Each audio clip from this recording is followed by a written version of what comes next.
Hello and welcome to another podcast from Fantasy Football Scout, and today we are talking Championship Manager 01-02 FPL. That's right, we're going to be talking about players like Teddy Sheringham, Dennis Bergkamp, David Beckham, players you probably never thought we'd talk about from a fantasy perspective anymore. And I am joined by the man that knows this game inside out, I would say, judging by what I've seen on Twitter. Luke, how are you doing? I'm very good, Andy. I've spent, something like 19 years playing this game. I just couldn't let it go. It's my favourite version of Championship Manager ever. So spent a lot of time on it, but having to look at it in a new light, obviously, with fantasy, because previously I wasn't checking out who was playing right back for Blackburn and whether they changed their formation. I was just getting Van Nistelrooy in and hoping he scored a hat-trick, which isn't too far from what we're trying this in fantasy at the moment, actually, thinking about it. Yeah, I mean, given how much time you have put into this, you must have been pretty loving it when they decided to make this game. Oh yeah, I was one. The thing is, I actually came into it quite late. I didn't realise what was going on, and I suddenly saw like a tweet, and I was like, "Hang on, what's going on here? I've got to get involved." And here I am. I thought, surely I can use some of my experience, but then there's all sorts of factors. It's like half the time I've spent hardly any time in the Premier League because you can only have 5 subs in this, and you have work permit issues. Like, believe it or not, you can't sign people from abroad, and obviously the best players are like Argentinian and Brazilian and stuff. So most of the time spent in like the Italian league, because obviously they were in their prime just about at this point. Some nuts AC Milan teams, and Christian Vieri and Ronaldo up front for Inter Milan. There's just too many temptations in other leagues. Yeah, fair enough. Well, we're gonna not talk about Italy today. We're gonna talk about the Premier League. Just to give like a really quick overview, just in case there's anyone that's kind of watching this on the Scout channel that's not got a clue what's going on. We did talk about it a little bit on Friday. So it's a game based on the Championship Manager 0102 game with pretty much every single FPL rule apart from price changes, I believe. And although this is kind of like a Game Week 5 preview and looking back at what's happened in Game Week 4, sign-ups are still open. So I'll leave all the links in the description below after this video so you can check them out. So if you want to get involved, there's still time. So what we're going to do in this video is basically do what Luke has been doing on his on the videos he was doing before, is go through team by team. And then if there is anyone that wants to sign up, like I said, links below, and you can kind of get an idea of the players that you should maybe avoid or bring in. And if there's any teams where Luke's like, there's just no point in looking at them, we're just going to skip over them. So I guess we'll just dive into it, yeah? Let's go for it. All right, we'll start with Leeds. I saw this. One thing I will say is I've not got a team, but I've still been following on Twitter. And even though this is basically just a simulation on a Championship Manager game, I was still so frustrated that this game was a 3-0 loss. Like, I really want to see Man United win, because I know I would have tripled up on Man United had my team already been in. So Leeds the ones to go for now? Or were they already? Well, I think I think virtually everyone will have triple Man United, because they are, you'll be pleased to know, the best team by a long way, actually. They come out in Sims as the highest scoring and the best defence, and win probably, I don't know, you play it 10 times, they probably win the league 8 or 9 times out of 10. So it's just that Leeds are a pretty good side at home, and Man United do struggle away to them in the few sims that I did. It was kind of level. Like, the most common score was really 1-1.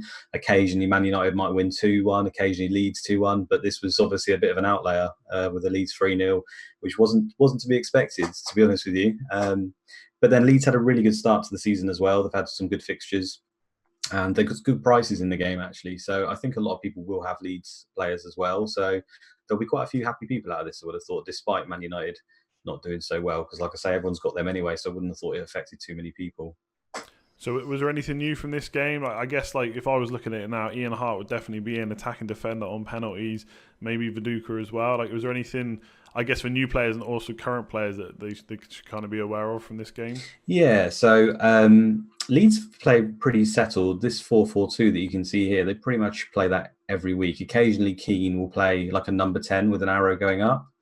And aside from that, they just change their arrows around, but they will nearly always set up in either that 4-4-2 or 4-4-1-1. So they're quite easy to sort of predict who will play where. Like, Kuhl's, and when I say nailed on in this game, it does come with random benchings every now and then. It comes with, they just throw internationals out there. So Australia, is Australia Kuhl plays for, isn't it? Yeah. It was. Yeah, they could throw in an international game just randomly, and suddenly he won't be able to play. So when I say he's nailed, if he's fit and available, he will play 95% of the time. So they've got quite a good few players that are on good prices. And in this game in particular, Radaby's 5 million, quite cheap for like Leeds are like a top 5 defence. I think Ferdinand's 5.5, Hart is 6.5. So that kind of tells you the level. Kelly's actually 4.5, but he's not completely nailed.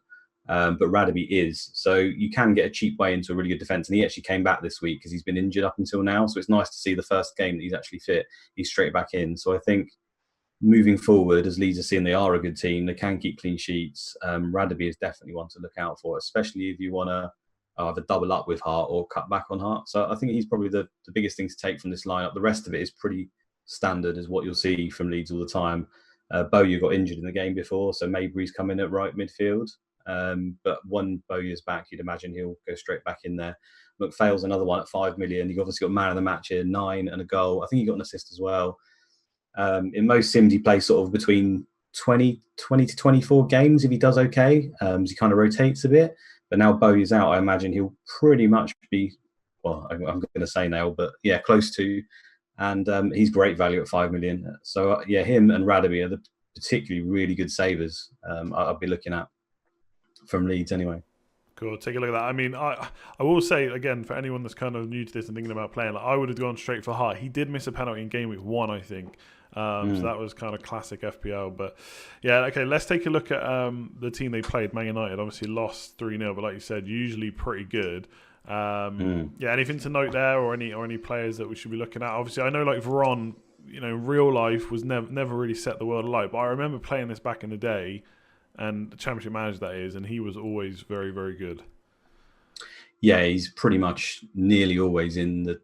When you have the average rating in Football Manager and stuff, and at the end of the season they've got like the players list who was the highest average rating player for over the season. You'll see Veron in that top 5 like every season pretty much.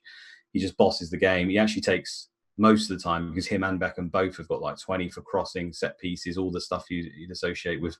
Obviously Beckham was on those back in the day, I think, when they played together. But Veron seems to steal them, and even takes penalties from Van Nistelrooy quite a lot of the time as well. Not always, but quite a lot of the time. So he is an absolute demon in the game. It's just, however, we're finding so far, I think he's only assisted once in the 4 games we've played now, which at 12 million, people are getting very nervous and trying to get him out. I still think he's a good pick. I just think when you factor in as well the fact that there's so many random benchings in this game, and you need quite a strong 15. I think maybe people will have started with quite a cheap bench and quickly realised it's not really working. So the first person you're going to look out to get that money is going to be Veron. So I'd imagine I think there was already quite a big exodus this week. Quite a few wildcards were played. But as we're moving on, he will start to become, I'm not going to say a differential, but somewhat of one. And he's obviously a very explosive player. So I think the smart move is to come off of him at the moment just to spread that money. But he's still, as an individual, is still fantastic. And I expect him to be in the top 5 again, average rating at the end of the season. Just not happened for him in this game and the 3 before it, unfortunately. So in terms of Man United's actual lineup, in terms of their actual lineup, it's pretty much standard. This is the team you'll see from Manchester United nearly every week. Occasionally, York can drop out for either Cole or Solskjaer, but generally doesn't. He's also pretty good value. He's 7 million in the game. So you've obviously got 13 million Van Nistelrooy playing the same position as 7 million York. And there are a few sims where York does just as well or close to Van Nistelrooy. So he is a consideration. I actually started with him. But it's just not happened with Man United that much so far. They haven't scored that many goals. And for the top scoring team in 9 out of 10 sims, I think they've only scored like 3 or 4 goals over the 4 games. So it's hurt quite a lot of people, me included. Yeah, I guess that can happen when you're basically playing a computer game. Like those things kind of happen. I guess just like in real life, maybe not so to such a big extent. But you're saying about Veron, like 12 million. How much is Beckham? Isn't he 10 million? Have I got that right? Yeah, and Beckham's had a really good start. He is a good alternative because obviously it frees up that 2 million. However, he's had a better start than sims generally show. For Beckham, he is fairly underwhelming when it comes to goals. Usually scores sort of under 10 for the season. And then can get double figures assists anywhere up to sort of 17, 18, 19. So he's definitely a good pick. And I think he actually played well in this game from sort of the updates they were giving. I noticed his name pop up a few times. And yeah, he's been fantastic up to now. So I do think, if you don't want to spend that money on Veron, Beckham is an alternative. Giggs is also 11. He's not done great either. He's like the middle ground. most of the time Giggs will score slightly more than Beckham, and then obviously Varane scores more than them, and that's why they've priced them that way, I guess. But it's just not worked out that way. It's fine to do those averages over 10, 20 sims. At the end of the day, in any individual sim, pretty much anything can happen, right? So in this one, it could be Beckham's one. And if you're looking at a Man United midfielder at the moment, then it pretty much has to be him, I would say. All right, good stuff. Let's move on to Fulham. I know you want to wax lyric about this. You better tell us what your current rank is right now after the Fulham game.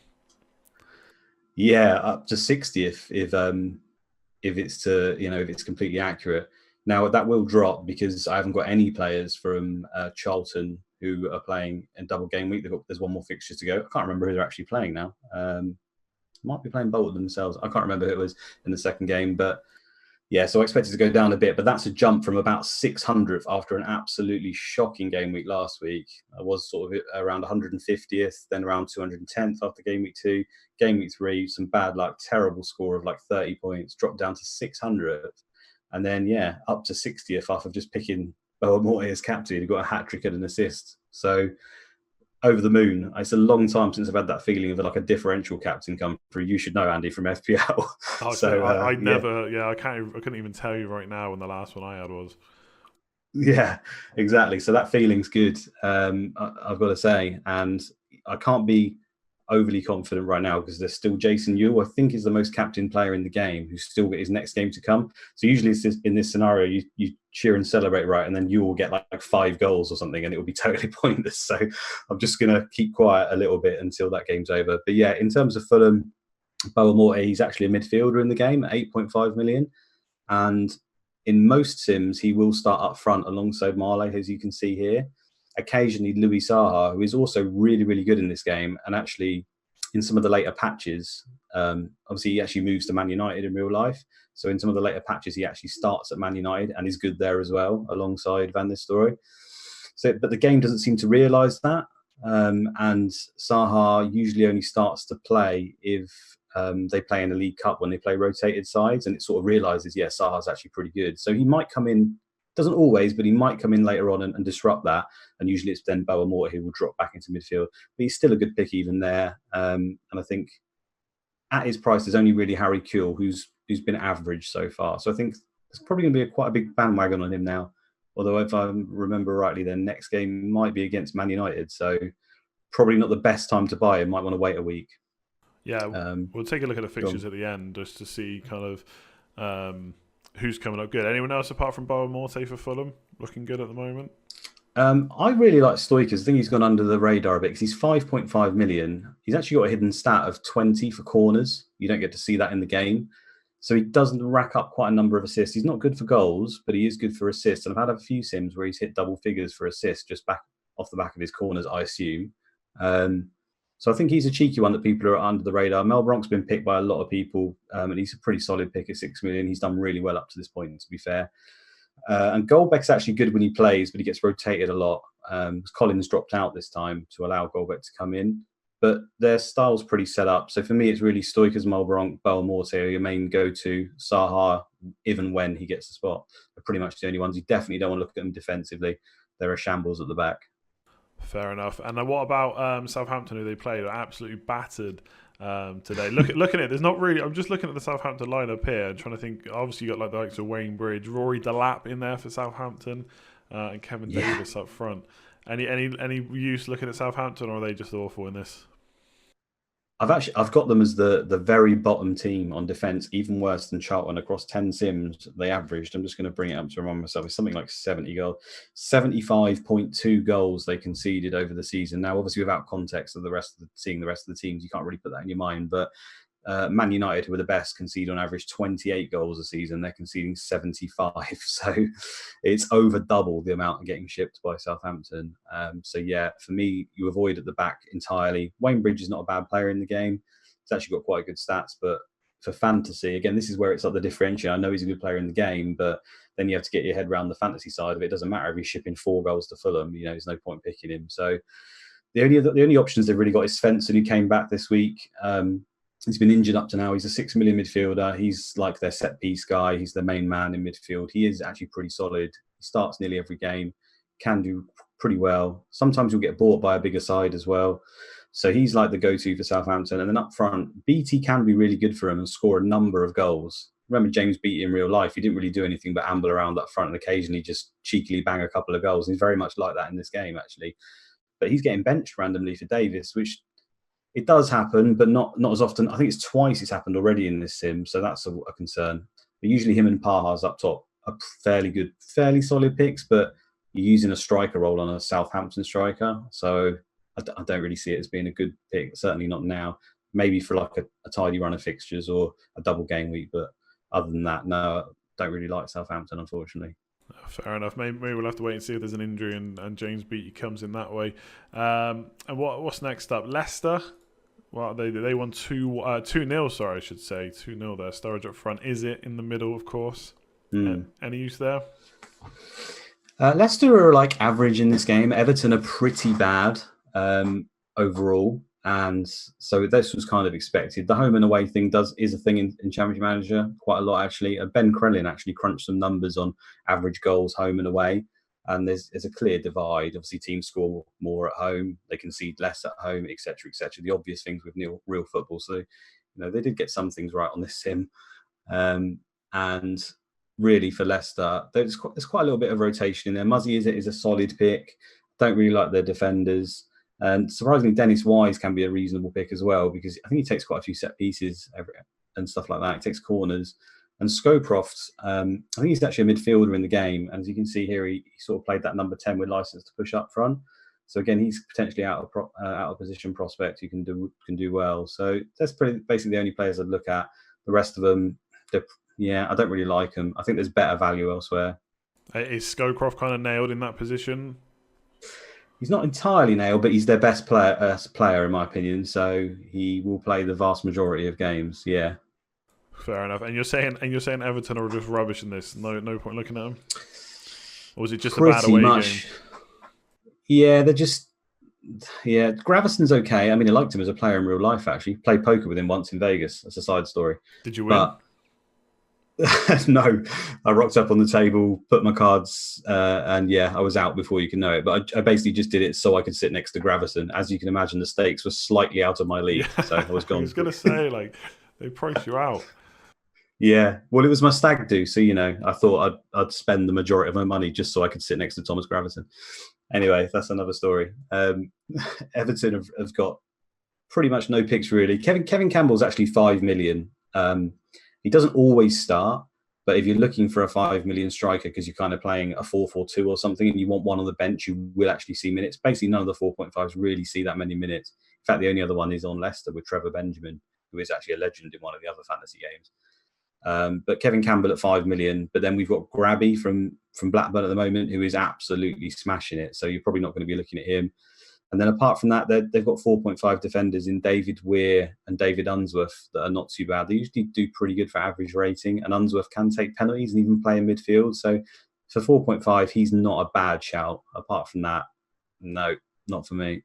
Fair enough. I mean, looking at the tactics, it looks like they play quite defensive, all those arrows coming back. So I guess on the attack, probably not looking at them. But yeah, maybe Unsworth, Campbell, like you said, if you want a 5 million striker. Although we will come on to Blackburn a bit later on. So if there's a better option there, we'll talk about it there. But we'll go to what we got next. West Ham up next. I think they won. Oh no, sorry, they lost, didn't they? I think Di Canio got an assist, I believe, didn't he today? Because I saw a lot of people happy about that. Pretty sure he did. Yeah, exactly. Canio can be really good in this game, and the West Ham had good fixtures to start, so quite a number of people went for him. And he actually got dropped, and he's been pretty bad. I think that might be his first return. Could be wrong on that, but he's not been a great pick so far. It doesn't mean he won't continue to be one from now on, though, of course. And Joe Cole got his first goal of the season. He's another one of these players who, when you actually play the game, Joe Cole's, I think he's 18 or 19, and he's got pretty good stats to start, but they just become incredible after like a year or two, and he becomes a really good player in the game.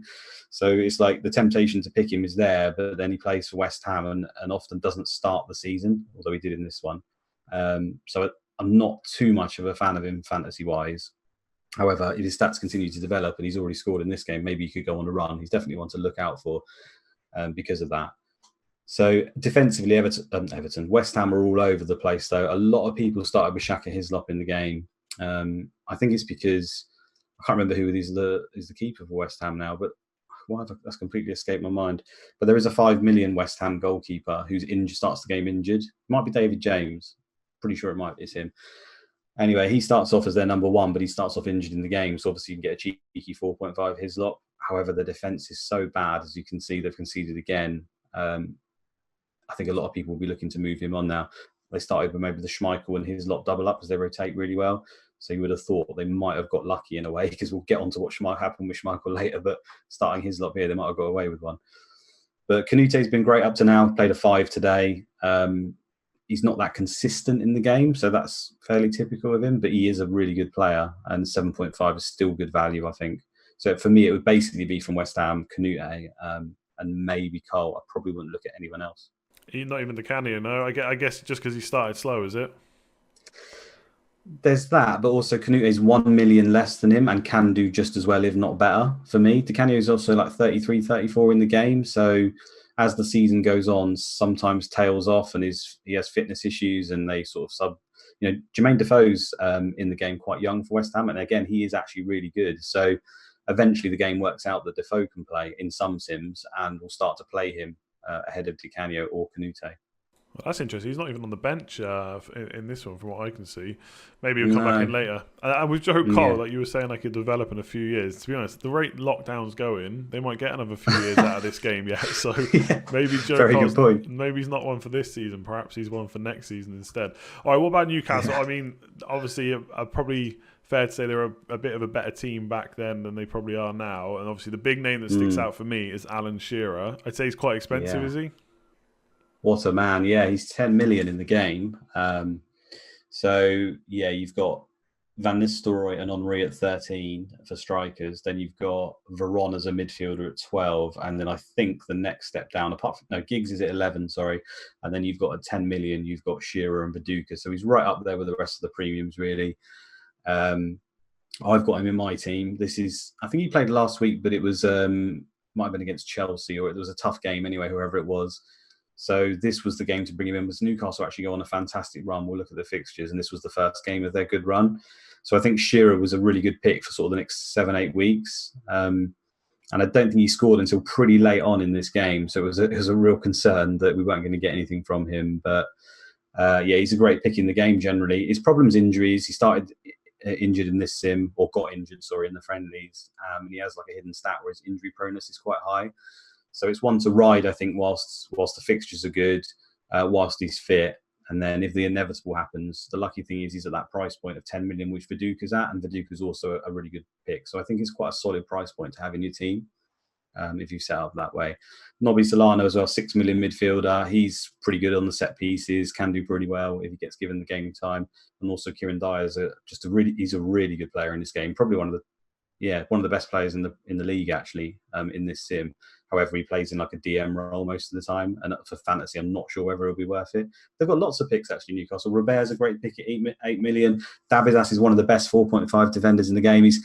I don't know what happened with Dabizas, because I seem to remember he was awful in real life, but in this sim, he's an absolute beast. He churns out 8s and stuff all the time. Can even be in like the top 10 players average rating at the end of the season, despite playing for Newcastle at centre back, which is some doing. So, I do like Newcastle. I don't even recognise his name, if I'm completely honest. I know like a lot of these players, but I don't recognise his name. But I did see, again, like I've been following. So a lot of people complaining about him because they put him in instead of Ian Hart. A lot of people, I think, benched Hart against Man United. So that was obviously a concern. Yeah. One thing I noticed with this is Bellamy came on and scored. And he came on for Amiobi. Like, is there ever generally a point maybe where Amiobi's not nailed on and Bellamy usually plays? Or is he just... it's surprised Amiobi even played this game, to be honest. The thing is, Bellamy's usually pretty bad in the game. Like, there are occasionally seasons where he does well, but Shearer just gets all the goals, and then their assists sort of generally come from Solano and Robert, and then Bellamy just does nothing. I'm assuming he's just stretching the play or whatever. But they've actually got Carl Court, who starts the game injured, and he is pretty good. So he's usually the guy who actually plays up top with Shearer. And I don't know if you remember, but in real life, Shearer and Bellamy didn't actually get on. Do you remember that little thing? Yeah. I mean, that's not surprising. I wonder if Bellamy got on with anyone, to be honest. That's a very good point, actually, yeah. And if you look at this game, it's quite funny because Shearer got a 9 but he didn't actually get man of the match. You've got Bellamy, who got an 8, and he got man of the match. Now, this is like a bug in the game that was only in this version. They patched it out later, where you can get man of the match with a lower rating, which is random. So I just found it funny that Bellamy managed to steal it off of Shearer. So actually, from an FPL point of view, then who gets because it isn't the bonus based on man of the match, or is it not? Yeah, so they addressed that. To be fair to them, they knew about this bug in this version, and they basically came out way before the game started and said, "Look, in the event that this happens, whoever gets man of the match is getting the 3 points, and the next person will get the 2." So they addressed it. We all knew the rules, and it's fair, basically. Yeah, it's quite funny because it's happened in the 4 weeks we've happened. I think it happened to another player in this week, and it happened in one of the other game weeks. It's happened 3 times, to my knowledge, in 4 weeks. So it's fairly common. Yeah, pretty common bug then. Yeah. All right, let's move on nearby to Sunderland, who got smashed 4-1. So this was because I made the thumbnail before the Fulham game. I had Teddy Sheringham in here, absolute legend there. I mean, there's 3 players with scores of 10. Obviously, Sheringham got 2 goals. So you were kind of saying to me, well, we'll do Sunderland first actually, but we'll talk about Tottenham in a minute. But you were kind of saying to me that Spurs actually aren't that good, or they haven't been that good so far. What about Sunderland? Yeah. We'll come on to Tottenham. Sunderland in this game, basically they've only got a few picks for me. Kevin Phillips is they've put him down as 9.5 million, so not almost as much as Shearer. Now I can see the reason for that, because there are seasons where Phillips will smash it. Just like I think in Sunderland's first ever season in the Premier League, if you remember, I think they finished like 5th or 6th or something, and Phillips scored quite a fair few goals. Don't know if you can remember that, but. I remember. I don't specifically remember that season, but I just remember Phillips. Just no matter where he was, he just always seemed to score. Maybe that's like a memory that's not true, but he just seemed to always score. Didn't he get 30 goals one season? I mean, not many players have done that. I'm pretty sure. Yeah, he's one of these players who smashed it in the Championship, and then they did well in that first season. He's generally just always been a goal scorer, and he used to pick up the ball and just shoot from all sorts of crazy angles. It used to go in, but he can do that in this game. It's not happened for him so far. He's not got a single attacking return, I don't think. And for that price, I think if you had him, people are going to be coming straight off. Again, it's one of those ones to look out when the fixtures start changing. If he gets a double game week, maybe you'll look at him. But for now, he's basically avoid all over Sunderland. The defence is not good. Julio Arca's another one who's really good in the game. Actually becomes one of the best left wing backs or left backs in the game, which didn't happen in real life. And he managed an 8 in this, despite conceding 4 goals. He managed an 8 again, and that's generally because his crossing, his flair and stuff going forward. So he can always churn out decent performances and remains a decent pick. But you're basically relying on attacking output, really. They're not going to get clean sheets very often. Those are pretty much the only 2 I'd look at from Sunderland. Haas is a 4 million defender in the game, and he has played every game so far. So he's one of the few. I think it's only him and Staunton, probably. There might be others that have played every game so far. So he might be a filler for a few people. He's not any good, though. Doesn't get any points, unfortunately. Oh yeah, sounds like a good. I'm slowly in my head. I'm building my team. 4 million bench options sound good, especially if they're playing. And what about Spurs? Because I mean, like Spurs, very recognisable players here: Sheringham, Les Ferdinand, Ledley King, etc. So yeah, I can't remember what you were saying before. Were you saying they're bad, or they've just started bad in this game? Yeah, Spurs aren't actually that bad. They surprised me. In the lead up to this, to do some research, I ran 10 completely fresh new sims. So I'd start off a Premier League campaign. I'd take over a Championship team and then go on holiday. And then at the end of the season, I'd come back and basically look at the stats. And I looked at like goals and scored, and Tottenham actually came above Chelsea in my 10 season average. I'm just trying to bring it up here to remind me how many they got. Which, caught me out, because when you look at Spurs' team, I didn't really know where the goals were coming from. The main guy they've got is Rebrov, who didn't play this game, and he is actually really good in this. Again, it's at the time, you had Rebrov and Shevchenko from Dynamo Kiev, who you must be able to remember as a Man United fan, absolutely ripping it up in the Champions League. And then they ended up getting purchased, both of them. Spurs ended up with Rebrov, and he was, pretty much a dud, I think. And then Shevchenko, funnily enough, was obviously fantastic, but then went on to be a dud at Chelsea.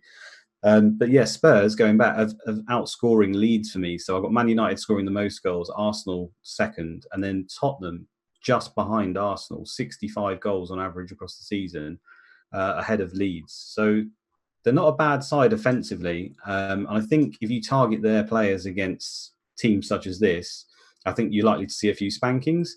And it also, funnily enough, though, coincided with Spurs changing their formation, because up till now, they've been rolling with a very strange setup with two number 10s. So they had like Poyet and Sheringham both playing in the 10 role, and they were almost on top of each other. It might not have been Sheringham, it was definitely Poyet and someone else. But it's not really worked for them. They've had some bad results. They had some bad games.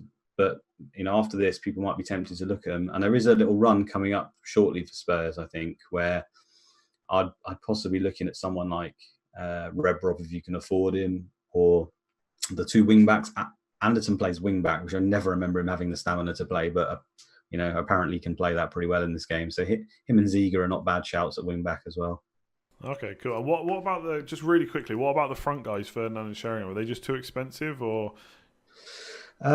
It's not that. It's just that they rotate quite a lot. Rebrov's pretty much nailed, and then Everson is usually his partner. And with Ferdinand, again, he can be really good. It's just whether he'll get the game time. I think he only played because Rebrov didn't, and that's the worry. Sheringham is getting on a bit now and doesn't always play either. And we've just seen in this game there are players that can do it all over the randomly all over the games. They can do well if they come in, but you kind of want those people who are going to play the majority of games. And to be honest, it's only really Rebrov who ticks that box for me. So yeah, fair enough. I mean, I guess like even with FPL, we're always looking for nailed on players, so it's no different here. And I do know from what I've seen, like a lot of people have been stung by kind of rotation. So a squad of 15 mostly nailed on sounds like the best bet. What about Liverpool? Obviously smashing the league in real life. Are they any good in this?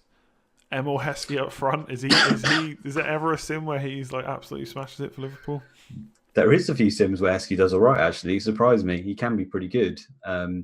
But it's game time with him as well. It's like Man United with the four of York, Cole, Solskjaer, Van Nistelrooy. They've got their own version of Fowler, Owen, Heskey and Littmanen. Obviously, Littmanen was absolute class in real life. He was towards the end of his career when he came to Liverpool. But they've kind of got those four. And therefore, with them, though, there's a lot more rotation than there is at Man United. So you only really look at Owen, who gets injured a lot, just like real life. They got that one right. He's injured again in this sim, so he didn't play. And then Fowler, Heskey and Littmanen can all do really well and are reasonably priced if they play the games, but it's just predicting who's going to play and when, which is quite tough. With Liverpool, there is probably the most rotation out of any team in terms of the players. Like they nearly always play this 4-4-2 that you can see on the screen. They occasionally change the arrows around. So, for example, here, Bishkam played right wing, so they'll put Bishkam where Smeets is and Smeets will go on the right wing. You've got Barmby, you can play left or right. You've got John Alariso, who is benched here, can come in for Carragher at left back, or he can come at left wing for Barmby. You've got Hegem, who played randomly here. Usually that's Babel, who plays at right back. He's like one of them more nailed defenders, and he didn't play. Even Huncho's not completely nailed. So Bishkam can play a whole number of positions. To me. It sounds like an absolute nightmare. It is, Andy, to be honest, but it's annoying because there's players like Smeets is 6.5 million in the game, and over the course of the Sims, you look back at he's got quite a few goals and assists, and you think, oh, he could be really good value. And then you look at it, and he sort of plays between 20 and 30 games a season, but then he'll come on a lot as well, and you just think, do I want that heartache of not playing or coming in for 1 minute cameos? At 6.5, he probably still could be worth it because the wide players generally, in the way that this is another, I'm going to go off completely on a tangent here. The wide players, when played by the computer or the AI, are like generally their best attackers. They do really well because nearly all the goals come from crosses to either headers or volleys or whatever in this game. But as an interesting quirk, when you actually play this game, the best tactics made by you can download like the tactic cheat guides and all this stuff.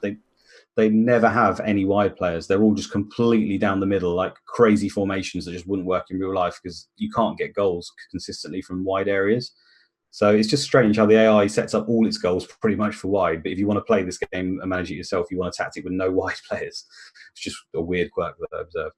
Anyway, what were we talking about? Yeah, Liverpool rotation. Chaotic, yeah. Not going. Absolute Owen is decent, but like in real life, just going to get injured a lot. So is he? I expect, is he quite expensive, or is he one of the cheap ones for Liverpool as well? No, he's pretty expensive. I'm just going to remind myself of his price because he started off injured. I don't remember, but let me bring it up now if I can get it in the background. I'm pretty sure it's around in and around Shearer's price. Let me grab it. Might be a little bit more. Yeah, it's 11.5. So, Jesus, that's like getting pretty close, like Varane in midfield or Van Nistelrooy and stuff up front. Yeah, I mean, he can be a great option though. Yeah, he can be.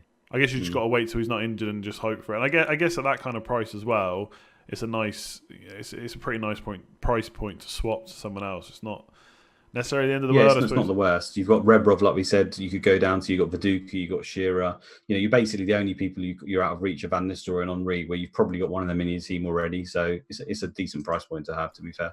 All right, cool. What about Bolton, who the team they beat 2-1? Anything new there, or any players to look out for?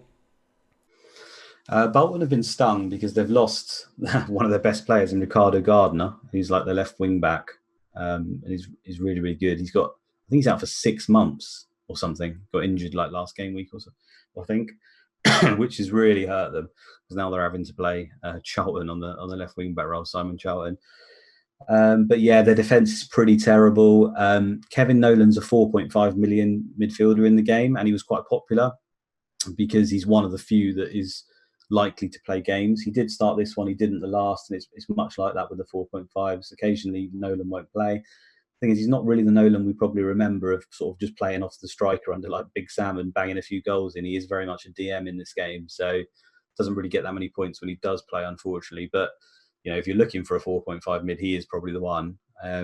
Outside of that, Pedersen's actually a really good striker in the game, the number 9. He's 7.5 million, and he can fire. Again, he's one of these players I've seen quite a few times in the top 5 goal scoring charts come the end of the season, surprisingly. So he's another one where I don't think you take up a spot with him, but if they've got a nice fixture run or there's a double game week, he'd be the go-to guy, I think. Outside of that, no, Bolton a big fat avoid, I think.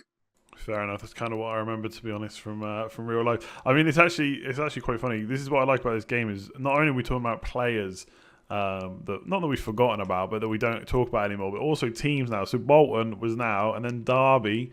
Obviously, was it? I don't know if do they still have the record for the worst points total? If not, they're very. I think they do. Yeah, very, very. I'm pretty poor. sure they do. But great victory this week, 4-2 against Ipswich. Anyone to look out there? I did not see this coming, actually, because Ipswich are pretty solid in this game defensively. I think they're in like the top 8 defensively across my sims. And Derby aren't great for goals. Plus, they also lost Ravanelli to an injury, who's like the main goal scorer. So I actually started Tarico in this game over Ian Hart because I thought Ipswich have got a chance to keep a clean sheet here. That was obviously extremely wrong. And then Hart gets a clean sheet. So typical, trying to be too smart. Benching a premium over a 4.5. Anyway, we'll get to Ipswich in a minute. Derby, Craig Burley was very popular at the beginning of the season. He's a 6 million midfielder. He plays sort of that AMC role. And of the 3, he's the one who gets the license to bomb forward. And he can be okay in the game. Usually he doesn't get that high average ratings. I've actually slagged him off quite a lot because he was quite a popular pick and I couldn't really see why. But that's just reminded me, obviously, he can turn it on. He hits a 10 in this game. So he must have got, I'm not sure if he got assists or not. I wasn't paying too much attention to Derby, but he's obviously had a wonderful game here. That's not consistent with Burley, what I see from him most of the time. However, if you started with him, there'll probably be a few people who've still got him in his team. So fair play to them if they have. Outside of that, Derby really, it's Seth Johnson is a really solid player in this.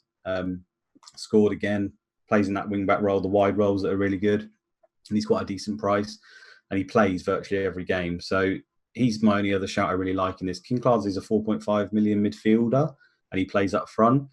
But that's only really with the fact that Ravanelli's injured. And again, he's getting on and he doesn't play that often usually.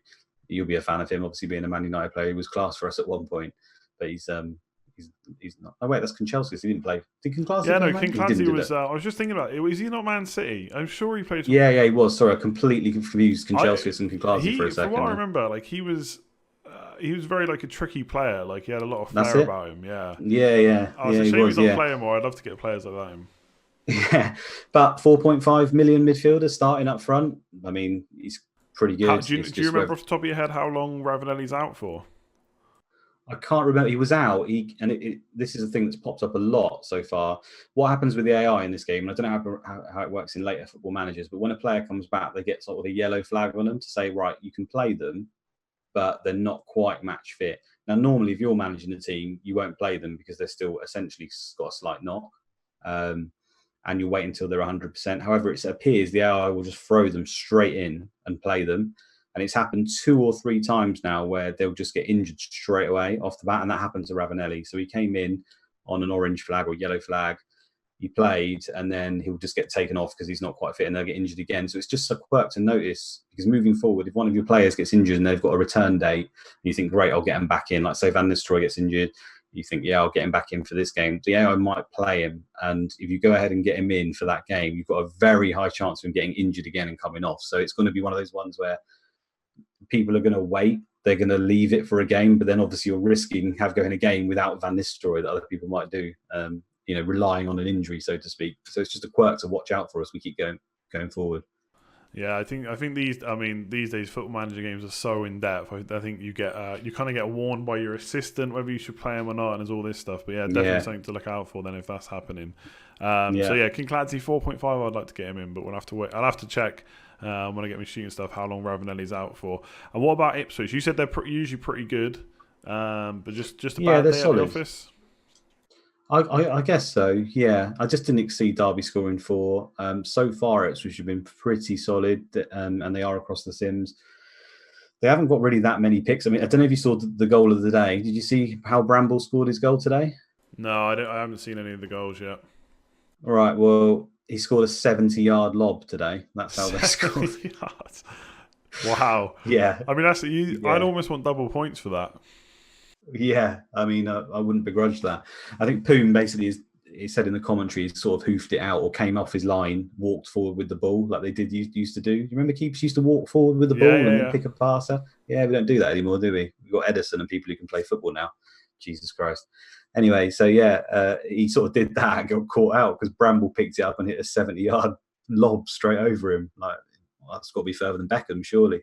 So fair play to Bramble owners. Who, again, Bramble's actually good in this game, like rating-wise and stuff. So he's not a bad pick. But Tarico's also 4.5, and he's really good in this game. And he starts at Spurs, but often gets bought by Ipswich, and he did in this sim.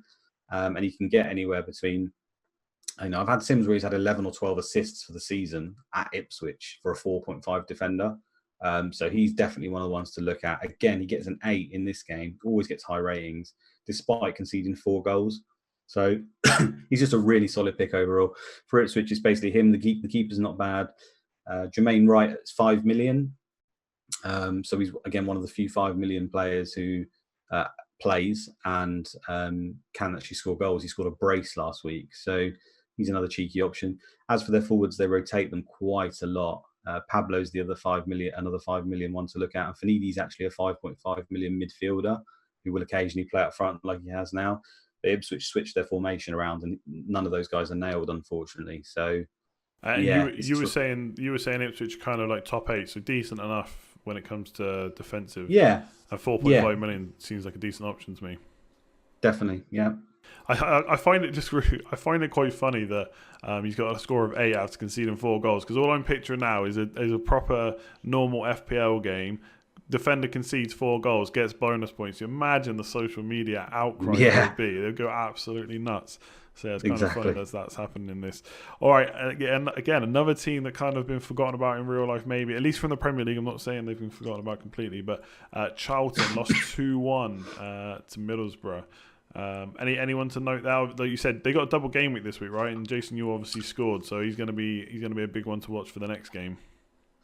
Yeah, Charlton, it's a funny one, actually, because I think Kirbishley managed him in real life, didn't he, when he came to the Premier League? I assume he's managed him now. I can't remember. I'd have to look. But Charlton are generally like the worst team in the league alongside Southampton quite a lot of the time, and will usually always get relegated.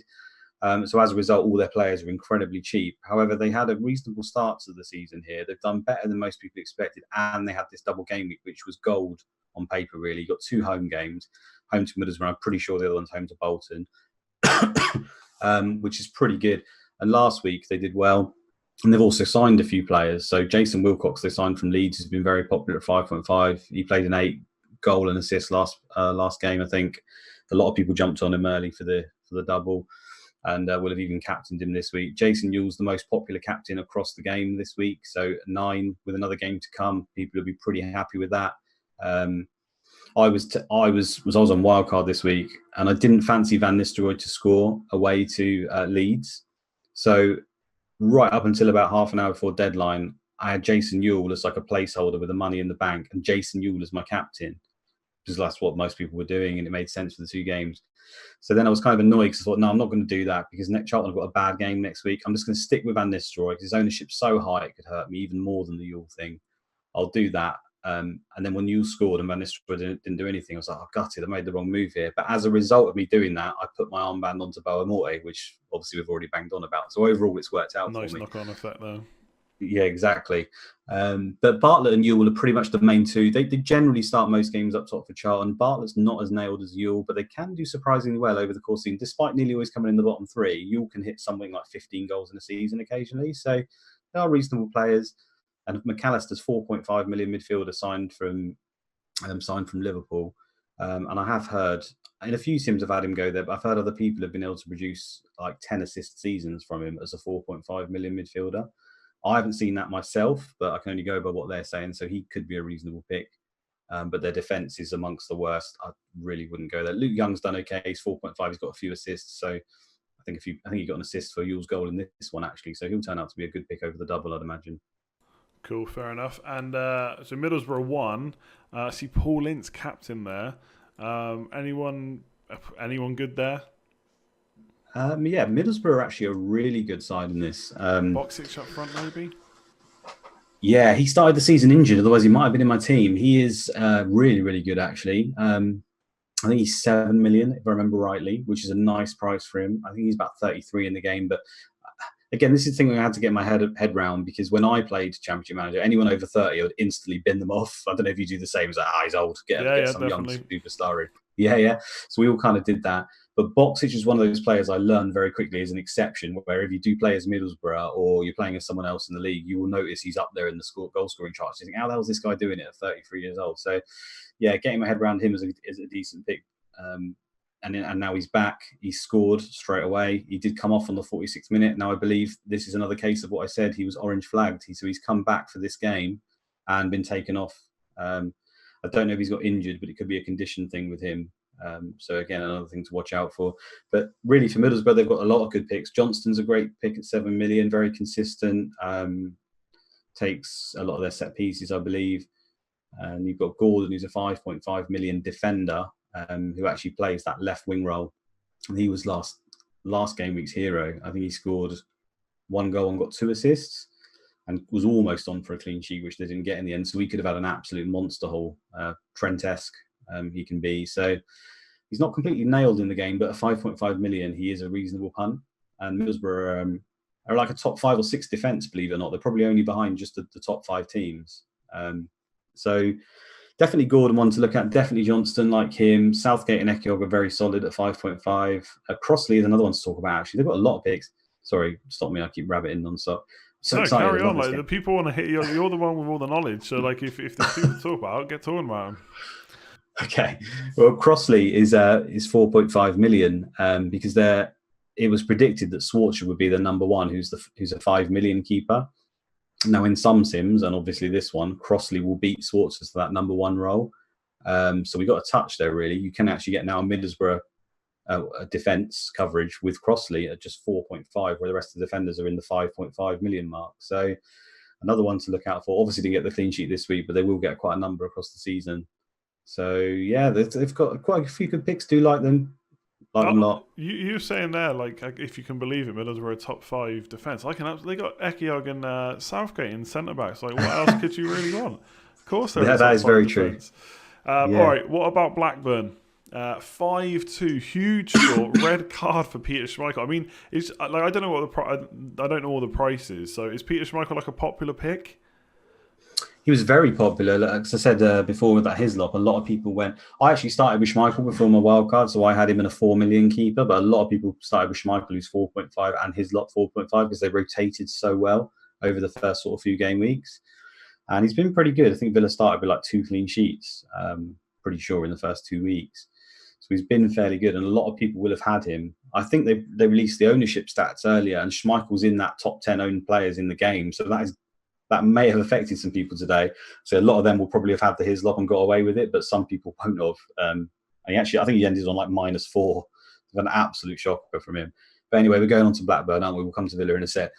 Blackburn, again, another good side in this game. They score quite a lot of goals. They're not overly great defensively, but that three striker setup with Bent, Grabby, and Janssen. They sometimes play this formation, and in this sim they've played it. I think 3 out of the 4 games, or 4 out of the 5 games, or whatever it is. They've played it a number of times. Whereas in my sims that I've run, they'll generally play a really defensive setup with one striker away from home, which they did in their one away game so far, actually. And then they play like a flat 3-5-2, so only 2 strikers up top in their home games. But they've kind of gone past that, and they're playing this Chelsea setup, essentially. This is a Chelsea formation. And it's really working for them. They're firing goals. 2 guys been immense. In every game he's played so far, I think he's probably got on I'm sorry. I'm dying of corona here. But 2 guy has just been mentioned all over the place. Just absolute danger man. And a 10 with no goals. It speaks volumes. Of 2 guys. What kind of price I is remember watching him. I think he's 7 or 7.5. Okay. Which was why I thought he's a little bit too expensive. But having seen what he's done so far and the fact that he's played every game, he's 7.5. I'm now warming to him. I think he's now a pretty good pick. And I really used to love watching him play in real life as well. So he is definitely one to watch out for. A lot of people went for Duff or Dunn, and they've been a rotation nightmare. They haven't really got any points. See, Dunn's not playing again here. People have been stung by Blackburn, really. The front 3, are they all listed? Obviously, I know Marcus Bent would be, but are they all listed as strikers, those 3? Or are either any of them a midfielder? Okay. Yeah, they are. Janssen's actually usually their best one. I think he's 7 or 7.5. And he's the one who can occasionally drop into midfield. Grabby's only 5 million in the game. And I think he scored, is it 5 goals? I think it's 5 goals he's scored now. And I just saw a funny tweet earlier in the day. Henry's actually scored 0 goals in the same time, whereas Grabby scored 5. So he's been an incredible pick. And anyone who started with him, for me, he rarely starts the games. He starts to drop out. I've had a number of sims where I only play 4 games in a season because they'll play that 3-5-2 that I talked about. And obviously Janssen and Bent are then the favoured 2. But his form from day one, basically this is a prime example of, in this sim, Grabby started, which he often does because he's actually a signing for Blackburn, I think, for this season. So they start him as like their new player. Usually he does pretty poorly and he drops out of the team, but he started with on fire first game, and he's basically kept that spot pretty much ever since. Even played as the 1 up top when they played the 1 striker system. So for 5 million, you're getting ridiculous returns at the moment. And yeah, my sims would say don't go there, don't pick him. That would be my instinct. But how can I argue with what's going on right now? He's basically the best value player in the game right now. Yeah, 5 million. He scored 2 goals. They didn't get man of the match, but still, I think you can't really quibble with 2 goals for 5 million. And what about? So we'll go back to Villa. Obviously, I know you kind of mentioned them already, but yeah, obviously Schmeichel got sent off. I've seen Staunton's quite a popular pick for them. Anyone else kind of take your fancy, or has looked better since the sim's been going? For Villa, their defence is not that great over the season. However, they've got some tidy players in Schmeichel who did all right to begin with. He's obviously a good keeper in real life. I think he's like 37 in the game. It doesn't really matter with him. He generally does okay. And then you've got Alpay, Melberg, and Barry. Well, I think all are 4.5. Certainly Alpay and Melberg are. Barry might be 5. But anyway, they can do pretty well in terms of average rating. They're like solid, like Southgate and Ekiel can be. And Villa's defence can, occasionally be worth it, especially at 4.5 anyway. But yeah, Spank conceded 5 goals to Blackburn, and they've had a bit of a capitulation in the last couple of games. So I think a lot of people were looking to jump off them now, probably, with Staunton at 4 million still representing that value. If you look at the formation they're playing, I think this is the problem with Villa. When they play this setup, I really don't like it because the lines in the game generally mean that is where the player goes to when they've got the ball. So if you actually follow all of that in your mind, you end up with Merson and Ginola basically up front with Angel and Balaban. And then you have Boateng sitting on Alpay's lap. And they literally have no midfielders whatsoever, apart from Staunton and Delaney, who will be sat on the left and right wings. So pretty big gap in the middle, basically. Yeah, exactly. So they generally set up like this away from home, and I think they just try to get it out to Delaney and Staunton or hoof it up to their 4 men who are up top. And it's not really worked out for them. So yeah, it's Staunton. I don't think he's completely nailed in the game, but I'm pretty sure he's played every game so far at 4 million. So, another one who's done very well. And he got attacking returns because, as you can see, he's one of the people given license to bomb forward into midfield. Yeah, fair enough. Yeah, it doesn't look, I'm not a tactical genius, but that doesn't look good looking at it on paper there. We'll finish off with two. I've not looked. Well, I have looked at, but I can't remember what they were. We're going to look at Arsenal and Chelsea. I'm going to click on Arsenal now. Surely they've got better tactics and better players there. So yeah, I mean this is just a class team. Henry, but you said he's not scored yet. So how much is he? He must be the same price as Van Nistelrooy, right? Yeah, he is. Well, with good reason, because he's usually absolutely immense in the game. But he got. It's actually been quite funny. He got 2 assists in game week 1 and man of the match, so a decent return. He was my captain for that week, and just outscored Van Nistelrooy by a couple of points. Then they had a blank, so no one from Arsenal played. Then game week 3, I think I've got this right, Henry got subbed off on the 59th minute, having not had a return, just completely random. So for 13 million, they have been very harshly dealt with since that game week 1. And again here, plays a 9, gets no attacking returns. I wouldn't necessarily worry with Henry. He is fantastic in the game. Again, he's got a 9 with no attacking returns. It's just he will get 9s and 10s all over the place. And Van Nistelrooy's not done that great in the last couple of games either, to be honest with you. So still a fantastic pick, without a doubt for me. Aside from that, you've got Pires at 10 million, who can be pretty good in the game, but he's quite erratic. He's like, when you've got Beckham at the same price, I think Beckham's a more consistent pick. However, Pires can get quite a lot of goals. I have had seasons where he scored double figures for goals, and obviously they're more rewarded in fantasy than assists. So he's one of those ones where if you want to chance it that you might hit one of those double figure seasons, then go for it. They've actually signed this Russian guy that I'm not even going to attempt to pronounce his name. I don't know if that's in your locker, Andy.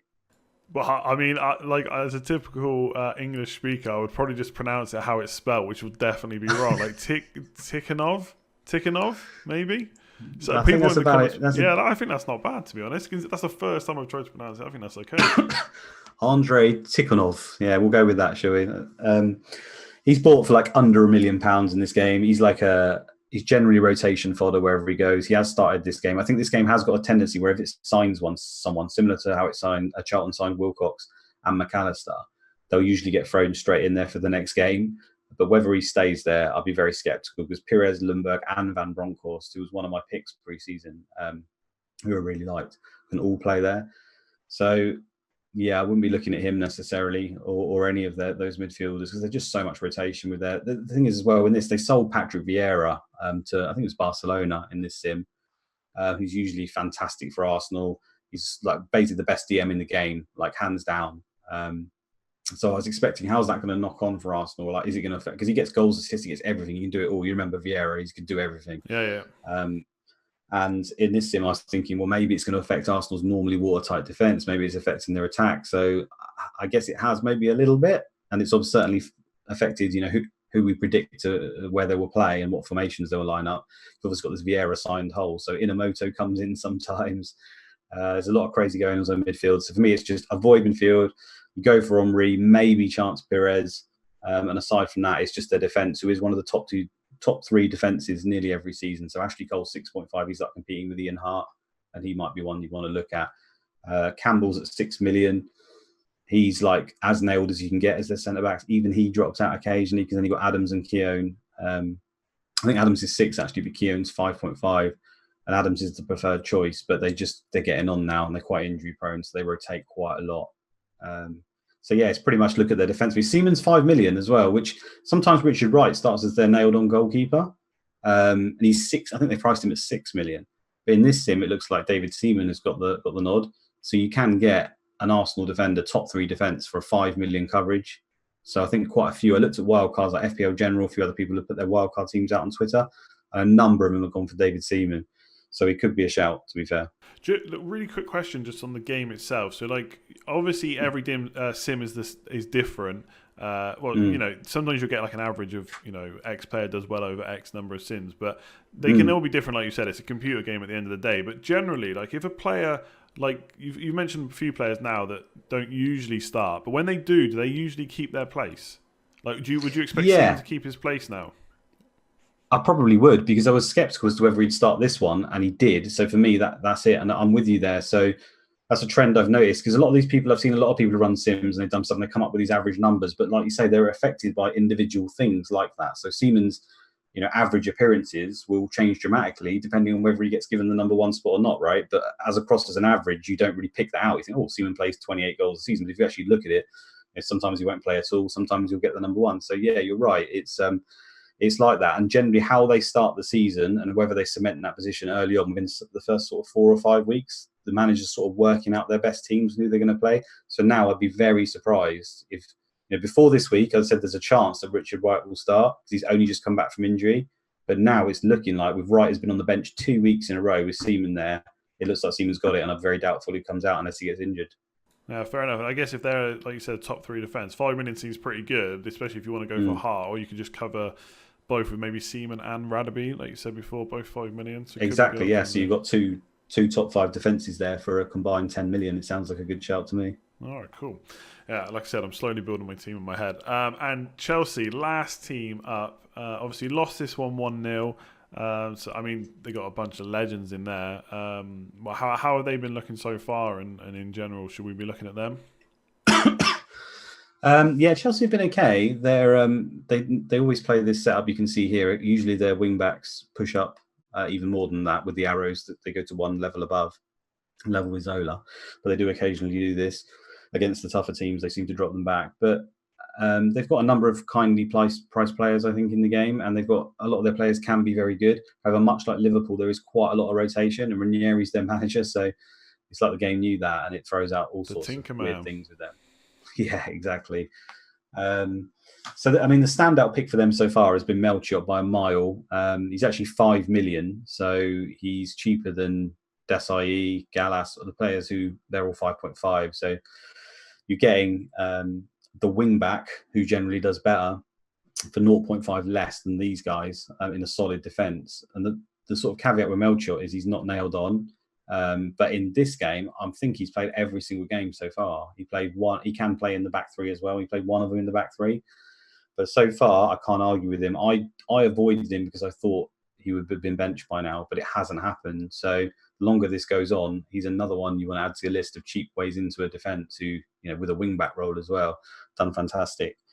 So Stanic is the guy that missed out this week. He's on the bench. He's another guy, 6.5 million. When he plays, he's generally very, very good in this game. Like, again, another one who can be in the top 10 average rating players. And he can play where Zola's playing right now, or he can play where Melchiot is, and even sometimes where Petit or Lampard are. So there's 3 spots he can potentially take. And then he didn't get a game here, but there's a lot of rotation with him. I think he's missed 2 out of the 4 games so far, or something like that. So it's one of those ones where his points per game is very, very good, but you're probably going to want some cover on the bench. He doesn't often get subbed on like he didn't here, so he doesn't really block points. So I still think he's a reasonable pick, but it's a risky one. There's no doubt it's a risky one because of that. Up front, Hasselbank, 10.5 million, can be extremely good in the game. He's already been benched once, though, sadly, and competing with the likes of Shearer and Viduka, and he's 0.5 more. I don't think he's worth it at the moment. He can be good, though. All right, cool. Well, that's all the teams we've gone for. So I'd say we just have a quick look at the fixtures, and maybe you don't have to give your whole team away, but if you've got any transfers in mind for your team, maybe you could let us know. But I'll bring out the fixtures on screen. So this is kind of the next, all the way from game week 5 to 12. So there's already 4 game weeks gone. All the results are on there. So what kind of teams and players are sticking out to you with these fixtures that we got up? Yeah, I think Arsenal, if you look at Arsenal's games, they obviously had that blank. If you look at their scores so far as well, they've won all their games. They've had 3 home games, though, to be fair. So they've 3-1, 3-1, 1-0, 1-0. So good attack generally, not been great offensively, but decent, and obviously pretty solid defensively is what we know. And from all my sims, they're top 3 team. And their fixtures still remain to me to be pretty good. Leicester, West Ham are awful. Southampton are awful. The Middlesbrough's a tough game, and then they've got Charlton. So for me, in the next sort of 4 or 5, there are a lot of good games there. Obviously, I wildcarded, so I've got Ashley Cole in my team. I think had I had the absolute faith that David Seaman would be nailed on, which he appears, then I would have had him. Turns out he is. So is that a double up you would have gone for, or Seaman instead of Cole? I think I probably would. Probably have gone for the double up had I been confident. But again, because there's static prices in this, it's something you can address later on. So now if I want to free up some money or whatnot, I can just get David Seaman in. So I would certainly look at them that way and look to get him in. Henry could also, I was going to say, potentially outscore. It hasn't happened from so far, but when you compare it to Man United's fixtures, they've obviously got a great one home to Fulham. Fulham are really bad at the back. Sunderland, again, not that good. But then they play Liverpool, and they've got Tottenham a little bit later on. There's an argument, an argument to say Henry might outscore him in the next 5. So it could be worth starting with Henry and then switching later. As you're a Man United man, I know you're never going to do this, Andy, though, right? I don't know, because like like when I get to make my team, I feel like, yeah, okay, I want Man United players, but it's just nice to own a few of these like Premier League legends. So I wouldn't mind having Henry necessarily.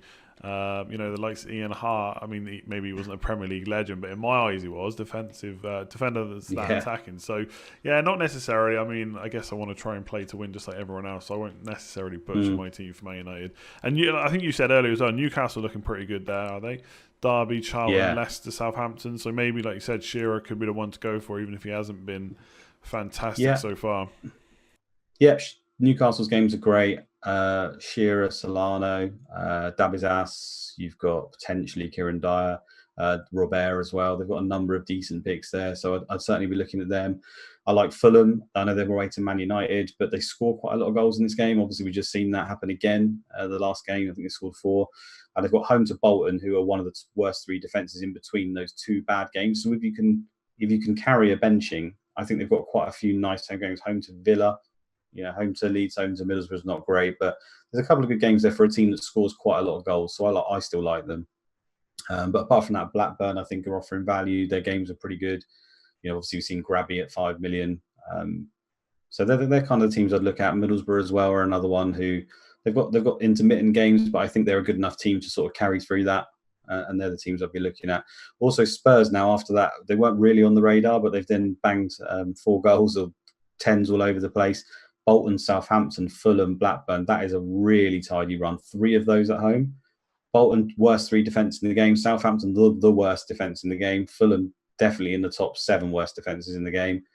So, yeah, actually thinking about it, if I was to wildcard, I would look at how I can get some Spurs in. The problem is just which ones are going to individually play? As players, who do you go for? It's basically Redbroth, which is a lot of money.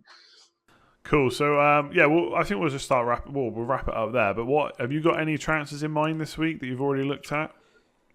No. So because I wildcarded, I was either going to start with some Charlton players and then take them out because they've got this bad week now. But I decided against that. I've gone with no Charlton players, so I'm just going to save my free transfer this week and then reassess after 2. No planned transfers in mind really. The only thing is really in my mind that I've got 5 million forwards. I'm only playing 2 up top, and I've got Solano, who's 6 million as a midfielder to cover their nice fixtures. Moving forward, I might look to put him down to McPhail, who's probably now starting. Bowye's out, looks good value at 5 million, and then take whichever form striker. I'll put that money back up top and change that non-playing striker into whichever form striker for a run. Was the plan later on. I just didn't want to miss out on Newcastle's fixtures with my wild card. Sounds fair enough. I'm just looking at Charlton's fixtures there. I'd say, I would have been drawn into a double game as well, but it's pretty awful after this one. Chelsea, Everton away, Man United away, Arsenal at home. So yeah, and Newcastle are decent in this team. I know it's green there, but for me, that's more of a red actually. I think Newcastle are a decent side. Yeah, I'd say a lot of hope rested on Yule. If you get something, I guess it paid off and start moving them on. All right. Yeah, he's already got it, and he's got the extra game, so we're still, he could be sitting here with a hat trick or 3 goals across the 2 games by the time it comes to the next video. We'll never know. But you've got Bar Morte in your locker. You're good. All right, we'll leave it there. I think we're going to try and do these maybe at least once a week, maybe even twice. We'll have to see. How schedules and stuff looked, but hopefully we can do a few more of these, and hopefully by the time we do the next one, I'll have my team uploaded. Like I said at the start, you can still, as far as I know, you can still sign up, and they're trying to open it up for Gameweek 5. Obviously, it's a lot of work for the 3 guys that are doing it, so they will put up updates basically from the Twitter account, so no need to keep asking them questions. I'll put the updates up, and hopefully we can all get involved and go from there. But yeah, just want to say thanks, Luke. Obviously, you are the man that's kind of carried this. You've got all the knowledge. So yeah, thanks for joining. No worries, man. And obviously, this is a bit more of an introduction for maybe some new players for yourself as well. And as we move on, we'll kind of we'll do more delving into obviously the actual week and what's just happened, rather than this is a good player moving forward for your wildcard team necessarily. Because I think there'll be a lot of new people who've signed up. Because yourself are playing at Andy now at this point. So yeah, we'll try to revert to that type and hopefully probably get a little bit shorter as well. Loads of teams we don't need to cover. There's loads of rubbish teams in this, isn't there? There's loads of good. There's loads of brilliant ones, but there are a lot of shockers as well, sadly. Yeah, that's fine. Much like the Premier League at the moment, actually, to be fair. Yeah, we'll definitely refine it as we go. So yeah, hopefully that was useful. If it was, make sure to like, subscribe. We're going to be putting these out on the channel for the rest of the season, whenever that will be. And yeah, we'll catch you next time. Thanks for watching. Thank you. Bye bye.